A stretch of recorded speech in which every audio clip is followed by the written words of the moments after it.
Assalamualaikum warahmatullahi wabarakatuh. Apa kabar Sobat Yasmin? Hari ini sangat spesial, oleh karena itu kita mengundang seorang tamu yang sangat spesial. Kita sapa langsung yuk. Assalamualaikum Dokter Nasir. Waalaikumsalam warahmatullahi wabarakatuh, Mbak Puput. Bagaimana kabarnya dok? Alhamdulillah. Alhamdulillah. Sehat. Nah, Sobat Yasmin pasti sudah penasaran. Dokter Nasir ini adalah seorang spesialis obstetri dan ginekologi, subspesialis feto maternal. Pasti penasaran ya, apa sih feto maternal itu? Bisa diceritakan dok, feto maternal ini apa sih dok? Ya, baik Mbak Puput. Feto maternal itu kalau kita lihat dari katanya saja, huruf yang ada di situ feto dan maternal kan gitu. Baik. Feto itu janin, maternal itu ibu hamil. Baik. Jadi feto ada janin dan maternal ini ibu hamil ya dokter ya? Iya, ada suatu gabungan antara ibu dan anak yang saling terkait yang pasti tidak bisa dipecahkan. Dari anak bisa mempengaruhi ibu, dari ibu juga sangat bisa mempengaruhi pertumbuhan dan perkembangan janin, kan begitu. Oh, Masya Allah, luar biasa ya. Jadi itu baru dari kata. Dari sisi lainnya bahwa feto maternal itu adalah suatu tindak lanjut keilmuan daripada ilmu kebidanan biasa, yang tinjauannya lebih mendalam. Ya, untuk melihat adakah sesuatu yang kira-kira pada ibu hamil itu bakal memberatkan atau bakal menyulitkan atau bakal mengalami kejadian yang tidak kita harapkan baik pada ibu, baik pada persalinannya nanti maupun pada janin. Tidak hanya sekedar janin.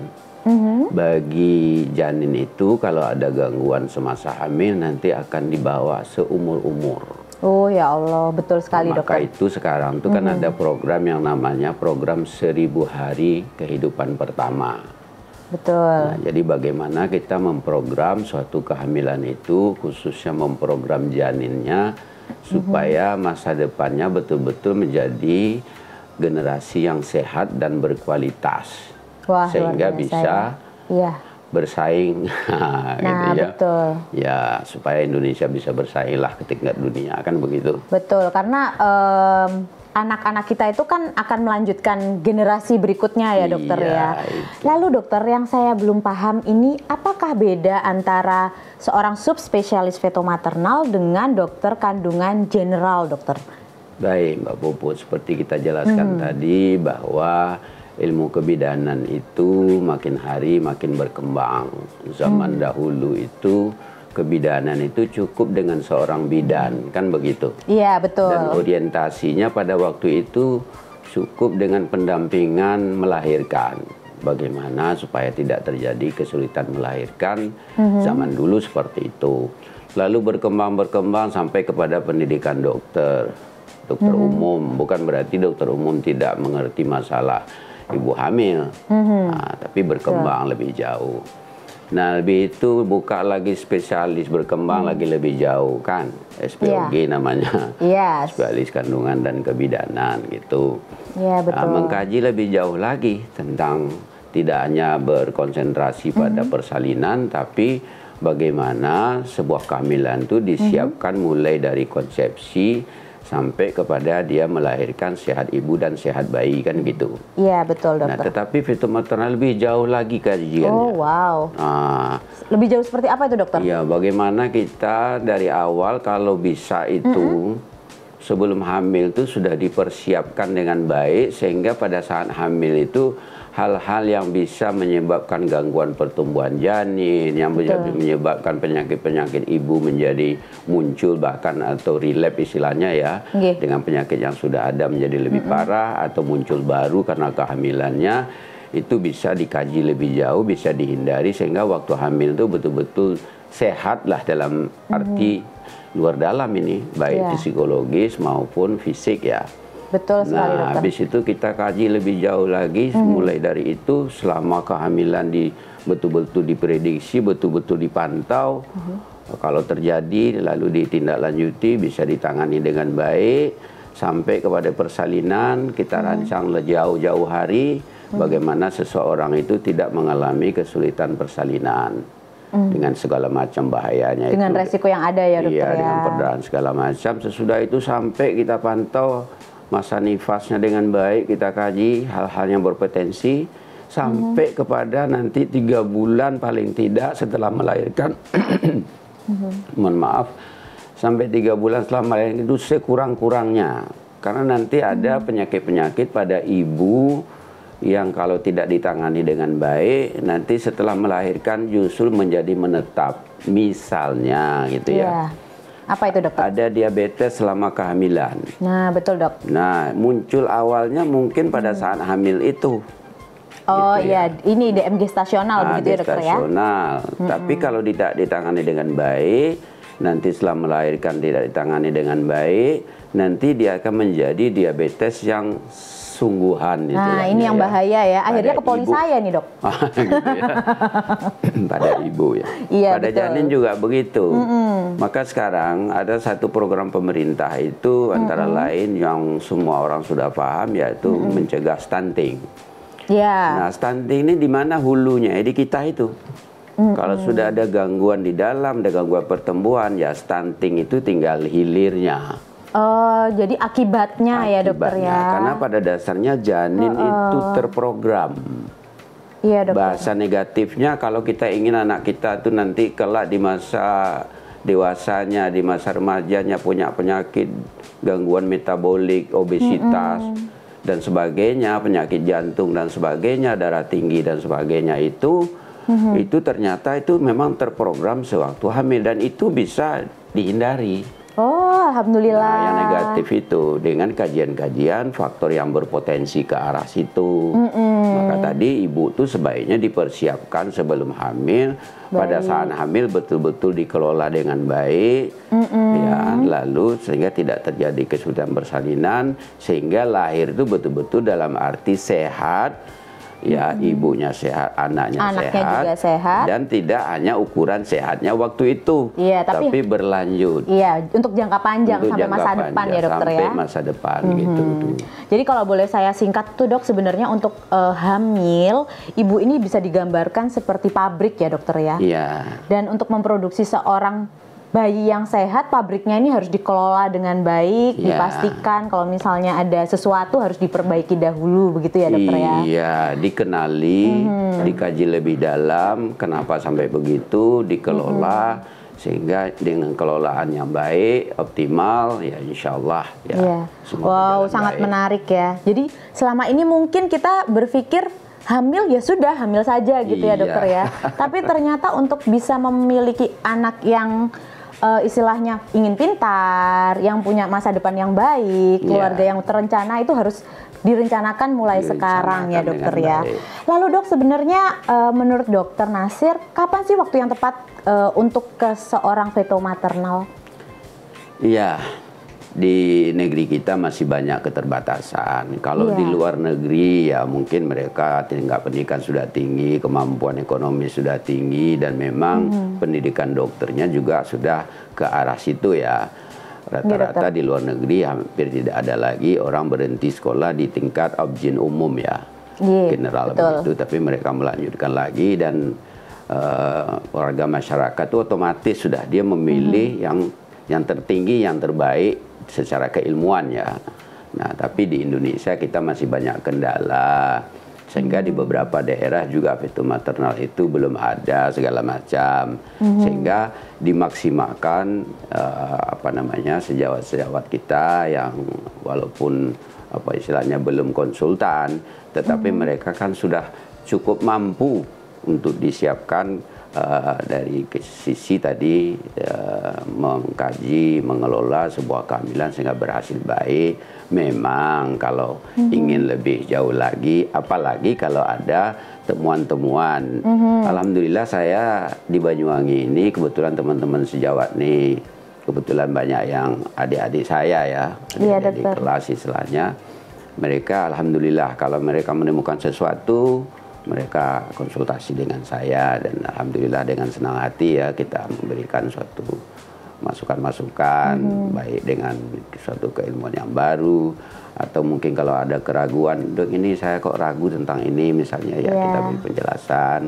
Nah, sehingga kita istilahnya menjadi tim lah ya, bersama-sama. Jadi bekerja sama ya dokter ya? Iya, tapi kalau ditanya mana yang terbaik, nah itu kita kembalikan ke pasien lah ya. Dari sisi pendidikan memang levelnya agak berbeda. Kalau teman-teman ini SP1 istilahnya, kita SP2, nah monggo teman itu sih tergantung pasiennya ya kan. Baik, dokter tadi ini kan menyebutkan ya temuan-temuan tertentu. Nah, seringkali kalau dalam praktek itu kan yang dikonsulkan ke kami ya dokter, kebetulan kan kami bidang penyakit dalam. Ini seperti diabetes tadi sudah disebutkan ya dokter ya. Lalu yang kedua itu seringkali darah tinggi dokter. Iya. Nah, itu bagaimana dok kalau menurut dokter? Apakah pasien hamil dengan darah tinggi ini sebaiknya langsung konsultasi dengan seorang fetomaternal, misalnya sudah bertemu dengan dokter kandungan yang general? Ya, baik. Pertanyaan yang bagus. Sebetulnya dari sisi keberangkatan untuk hamil itu ada hal yang paling penting harus kita sadari, khususnya bagi masyarakat kita. Kita mengembangkan suatu tatanan yang kita beri nama hamil 7 terlalu. Oh, hamil 7 terlalu. Iya. Apa itu dokter? Nah, itu berangkat dari situ nanti bisa ada hal-hal yang sangat positif kita lihat ke depan gitu ya, dari sisi pengelolaan. Dulu di Indonesia bahkan secara nasional masih 4 terlalu sudah biasa itu. Jadi hamil yang berisiko itu terlalu tua.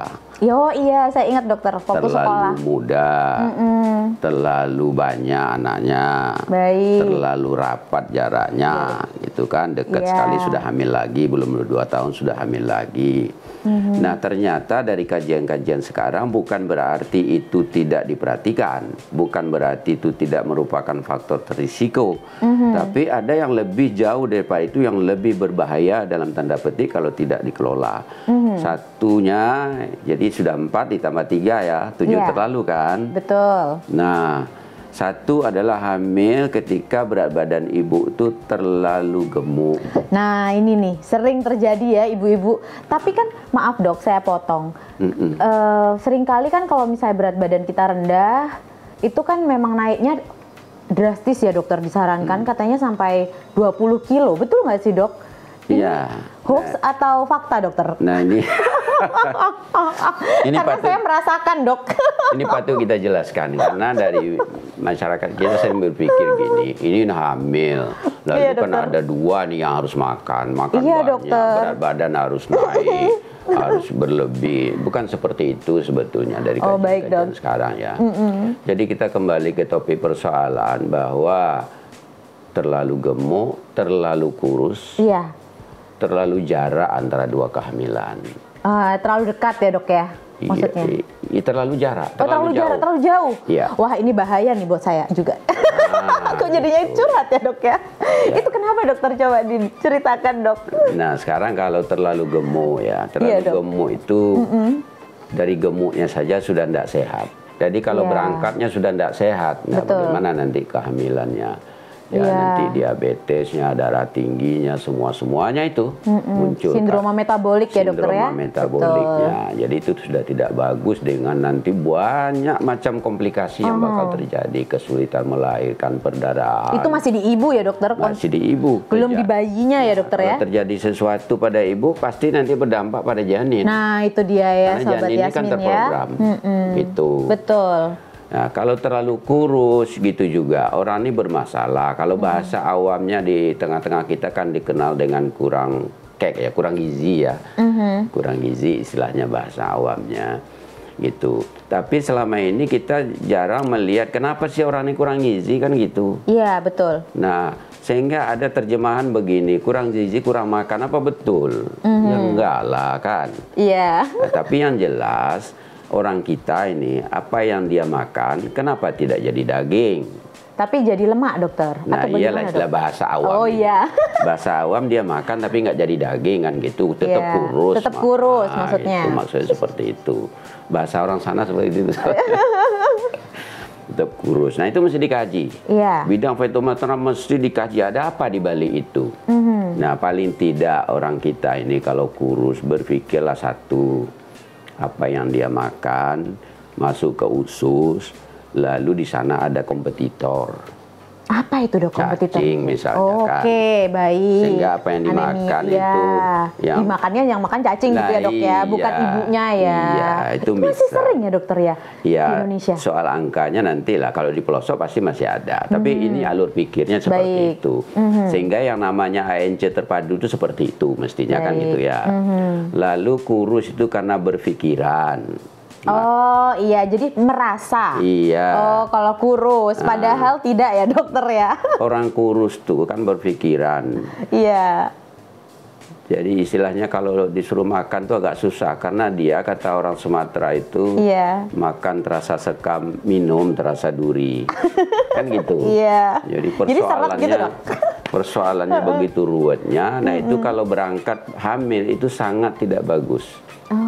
Karena stres seorang ibu itu pasti mempengaruhi janin. Ya dok, betul Tidak sekali. hanya mental, termasuk fisik janin juga terganggu. Oh ya Allah, iya betul. Jadi bahasa saya, kalau ibu sudah termenung-menung selama hamil, jangan harap anaknya ceria. Oh, gitu ya dok. Sebaliknya ibu yang biayaan, jangan pula harap dokter kok ngeliat saya sambil senyum-senyum gitu sih dok, lihat ibu yang biayaan, apa maksudnya ini sahabat Yasmin? Nah, gitu kan. Sebetulnya budaya ini sudah ada di tengah masyarakat kita. Orang ibu hamil itu harus memperhatikan tutur kata, kesantunan segala macam itu. Betul. Karena itu pasti berdampak. Ya Allah, betul sekali. Dari sisi metaboliknya berdampak, dari sisi pendidikan janinnya juga berdampak. Nah itu kalau terlalu kurus, bukan berarti yang tidak kurus tidak berpikiran, juga ada. Gitu ya. Ya, yang ketiga terlalu kurus itu dia mungkin mengidap diabetes sudah ada sebelum hamil. Oke, ya, jadi memang sudah komplikasi ya dokter ya, sudah kronis, akhirnya kurus. Iya, kebetulan juga secara acak saja kita mencoba mengambil beberapa data di daerah kita sini ya, tinggi kejadiannya. Saya dari data yang saya ambil itu pernah kita lihat 20 pasien dengan kurus sekali itu, ternyata itu ada 11 pasien itu memang bermasalah, khususnya diabetes. Mellitus. Oh, jadi sobat Yasmin yang di rumah hati-hati, bukan berarti hanya orang gemuk yang bisa diabetes mellitus ya dokter ya. Tapi ibu-ibu yang kurus juga bisa. Nah gitu. Belum lagi nanti metabolisme tubuh kita itu kenapa yang dimakan tidak jadi daging, bukan? Salah satu aja kita lihat itu organ tiroid kita ini, gondok kita ini itu mengatur metabolisme tubuh. Ketika dia kurus, jangan-jangan gondoknya itu yang aktif. Betul dokter, hipertiroid ya dokter ya. Nah itu kalau tidak dikelola, panjang ceritanya itu kan.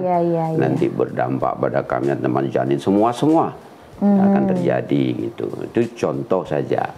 Jadi kajian dari feto maternal itu harus diperhatikan. Paling tidak berpikir dasarnya ada hamil 7 terlalu itu kita. Itu paling tidak tuh untuk memberi pengetahuan atau arahan lah mungkin kepada masyarakat kita.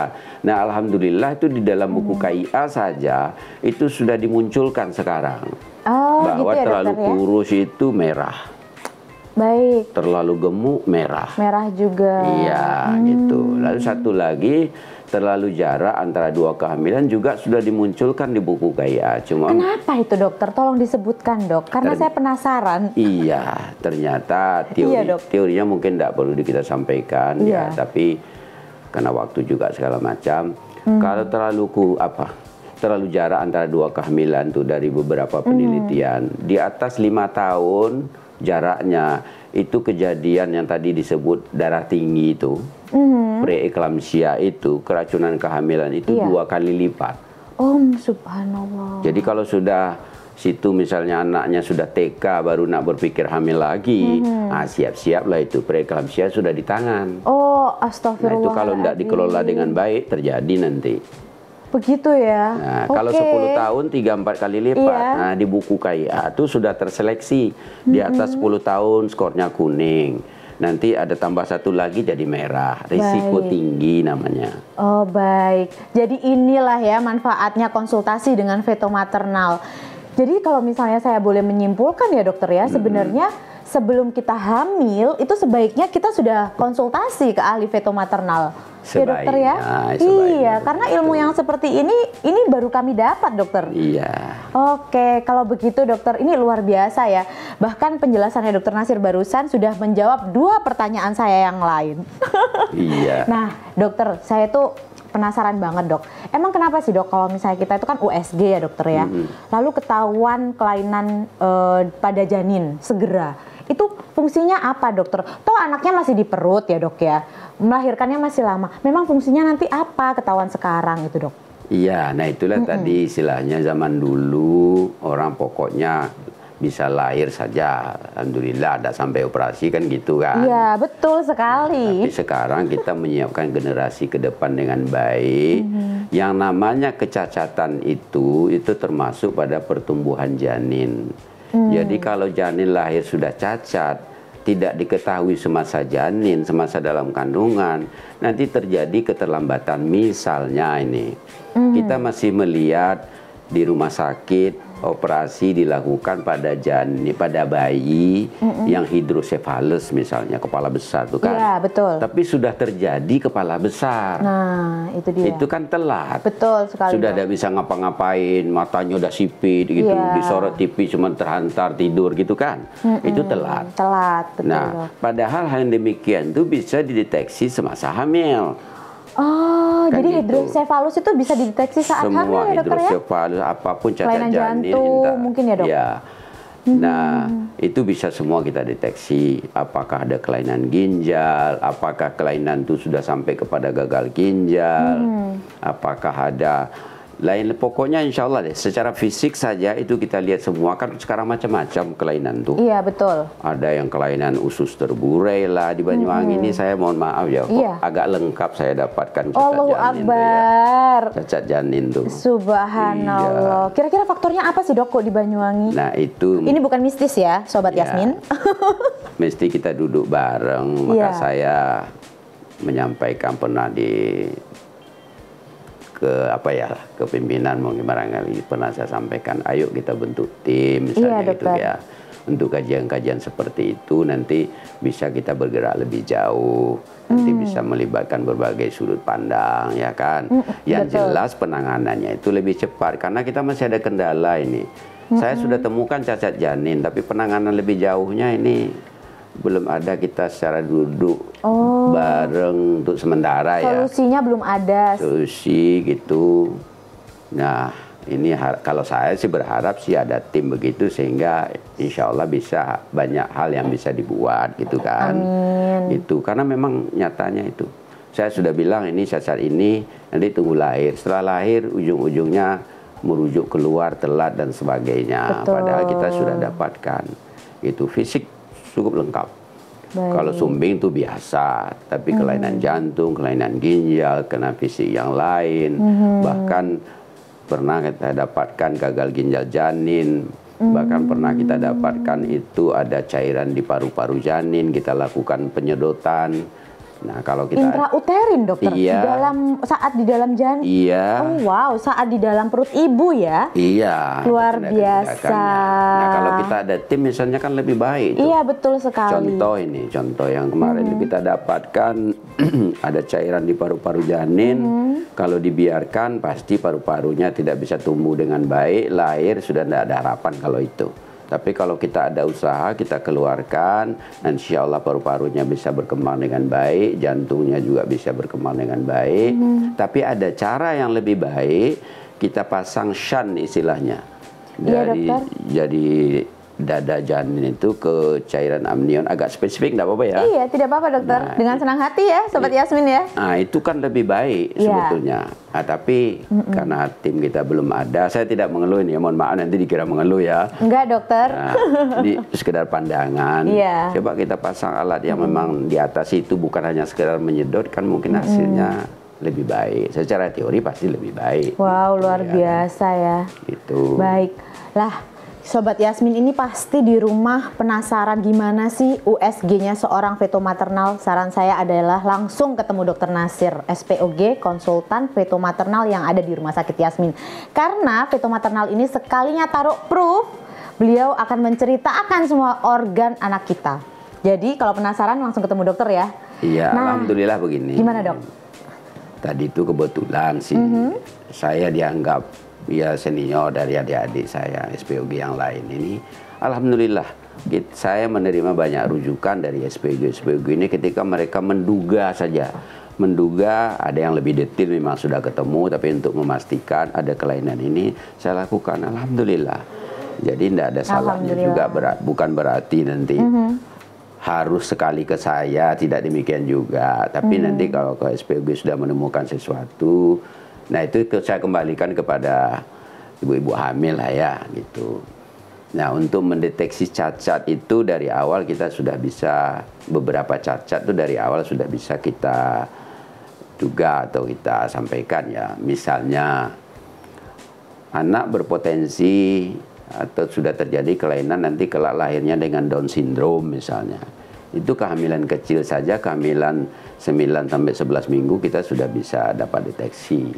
Wow. Tapi kalau secara fisik yang lain, secara umum pada kehamilan 18 minggu sampai 12 minggu, sekitar 5 bulan itulah ya, sampai 22 minggu, itu paling bagus kalau hanya sekedar melihat dok anak saya cacat apa enggak gitu. Jadi usia kandungan 5 bulan. Iya, sejak 5 bulan lah, 18 minggu sampai kepada 22 minggu itu idealnya untuk melihat. 18 sampai 20 minggu untuk ke seorang fetomaternal USG ya dokter ya. Iya, kalau hanya berpikiran misalnya saya kepingin tahu anak saya nih cacat pendak fisiknya ya. Secara fisik. Itu idealnya. Walaupun ada yang tadi dari awal, kalau enggak punya tempurung kepala dari awal sudah tahu kan gitu. Iya dokter. Gitu. Oke, wow, bincang-bincang kita nggak terasa ya ternyata. Sebelum kita mengakhiri bincang-bincang yang sangat seru ini dokter, tolong dong dok, tips dari seorang fetomaternal untuk mengawali kehamilan. Apa itu dok? Iya, saya kembali lagi tadi itu, kalau bisa kita berangkat hamil itu janganlah dalam kondisi ada 7 terlalu. Baik, jadi harus tidak, baiknya tidak ada 7 terlalu ya dokter ya. Kalau toh ada, kadang hamil itu kan Allah yang menentukan kan. Betul. Gitu. Nah kalau tuh apalagi ada dalam 7 terlalu, sebaiknya lebih hati-hati dari awal saja sudah terkelola dengan baik gitu ya. Misalnya orang terlalu gemuk, itu hati-hati. Itu yang pertama ya dok ya, 7 terlalu, 1 ya, kalau 4 terlalu tadi kan sudah itu. Nah, yang 3 nih ya. Yang ketiga, yang sisanya terlalu dokter gemuk ya. Itu fokus sekali nanti kita kepada asupannya. Karena pada dasarnya orang Indonesia kalau sudah terlalu gemuk, diusahakan jangan naik berat badan itu banyak. Jatahnya cuma 5 kilo selama hamil. Kalau sudah sangat gemuk malah tidak boleh naik. Jadi kalau 5 kilo cuma janinnya aja itu dok yang berkembang sebenarnya. Nah, ini yang kita sampaikan ke khalayak kita ini. Pemahaman dulu tidak seperti itu. Hamil pokoknya makan banyak. Itu jangan lagi lah. Baik dokter. Gitu. Jadi kalau sudah terlalu gemuk, jatahnya selama hamil cuma 5 kilo. Itu ya 4 kilo, 5 kilo, insya Allah nanti kejadiannya bagus. Pasti nanti asupannya. Nah, jadi kalau sudah gemuk itu kan kita tahu lemak ini cadangan energi yang luar biasa. Jadi jangan sampai kita berpikir nanti anaknya kekurangan makanan. Enggak, karena cadangan dari ibunya banyak. Sudah banyak. Lebih. Nah, dalam bentuk lemak itu protein, lemak, karbohidrat itu kan 2 hal yang sudah dicadangkan. Iya. Nah, jadi tidak usah lagi banyak mengkonsumsi nasi, mie, karbohidrat pokoknya buah-buah manis itu kan. Iya. Nah, tetapi protein itu wajib dikonsumsi. Jadi protein wajib ya. Nah, karena protein itu pada dasarnya tidak di storage ya, tidak disimpan. Tidak disimpan gitu. Ada masuk digunakan untuk antibodi lah, untuk otot lah, untuk macam lah. Ada sedikit sih untuk cadangan gitu. Tidak bernilai lah untuk sebuah kehamilan kalau itu dianggap cadangan. Oleh karena itu protein itu wajib dikonsumsi, tidak boleh dikurangi. Tapi karbohidrat kalau sudah terlalu gemuk tambah lemak lagi nanti itu sudah mulai kita harus kontrol. Baik. Sehingga kenaikan berat badannya bisa terkontrol. Dengan itu saja sudah sangat banyak manfaatnya. Terhindar dari tadi tuh janin gemuk terhindar, kesulitan persalinan, perdarahan terhindar, darah tinggi terhindar semua. Karena gemuk itu sendiri sudah berangkat untuk nanti darah tinggi atau preeklamsia ya bahasa kita ya. Belum lagi karbohidrat itu juga mengantarkan lebih nyata lagi terjadi karena kadar gula darah itu seberbanding lurus dengan kejadian preeklamsia atau keracunan kehamilan atau darah tinggi itu gitu loh. Maka kita waspada sekali tentang asupan karbohidrat. Baik dokter, Gitu. tapi tinggi protein ya dokter. Tinggi protein, karbohidrat menyesuaikan, bukan berarti tidak makan sama sekali loh. Baik. Nah, gitu porsinya. Oke. Gitu Tadi ya. yang terlalu Sekalian gemuk mungkin ya, saya Dok, ya? sampaikan mumpung saya teringat. Jadi target gula darah kita itu supaya anaknya tidak terkena kelak itu macam-macam, khususnya sindroma metabolik dan diabetes di masa anak muda dan dewasanya anak kita. Itu target gula darahnya yang paling penting. Gula darah apa dok? Maaf. Walaupun ibunya diabetes, walaupun ibu tidak diabetes, yang penting gula darah puasanya di bawah 92. Gula darahnya di bawah 92. Puasa ya dokter ya. Puasa. Jadi gula darah puasa di bawah 92. Nah, ada yang bilang 95. Pokoknya itu ya. Baik. Kemudian 2 jam sesudah makan di bawah 120. Oh, berarti itu untuk orang normal memang ya berarti Iya, targetnya jadi ya. bisa ibunya diabetes terkelola dengan baik seperti itu, anaknya nggak kena. Oh, baik. Nah, anaknya tidak diprogram, pankreas tidak aktif karena kita tahu bahwa diabetes itu tidak bisa lagi disebut penyakit keturunan, tetapi penyakit keturutan. Ibunya silakan diabetes, Tapi anaknya tidak boleh ya dok tidak ya? boleh. Betul. Jadi putuskan mata rantainya itu. Betul sekali. Memang tugas berat kita ini, tetapi insya Allah dengan adanya program ini dari Rumah Sakit Yasmin ini, saya sangat berprasangka positif ya. Insya Allah baik untuk mendidik khalayak kita, semuanya gitu, sehingga ada hal-hal nanti yang Siap. Jadi sebenarnya Sobat Yasmin, untuk hamil itu kita harus mempersiapkan kehamilan yang sangat baik. Yang pertama adalah ibunya. Pastikan tidak ada 7 terlalu tadi ya dokter ya. Lalu untuk menjamin sebuah generasi yang luar biasa ke depannya, kita juga harus bisa memastikan bahwa bayi ini sehat di dalam tubuh ibu yang sehat. Jadi bagaimana tahu janin ini kira-kira sehat atau tidak secara dini? Nah, bisa di USG di seorang feto maternal. Jadi karena bila ada kelainan, maka bisa ditangani segera ya dokter ya. Terima kasih dokter untuk ilmunya hari ini. Sangat banyak sekali bagi kami di sini dan juga para Sobat Yasmin yang ada di rumah. Nah, Sobat Yasmin, masih penasaran kan? Banyak sekali ilmu yang akan dibagikan oleh ekspertis dari Rumah Sakit Yasmin. Oleh karena itu jangan lupa tetap follow Instagram kami, ada di sini. Dan jangan lupa subscribe YouTube kami. Dan kalau begitu kita langsung say bye ya dokter ya. Dokter bisa nggak say bye gini dok? Oh bisa lah. Oke, ketemu lagi Sobat Yasmin di waktu yang akan datang. Wassalamualaikum warahmatullahi wabarakatuh.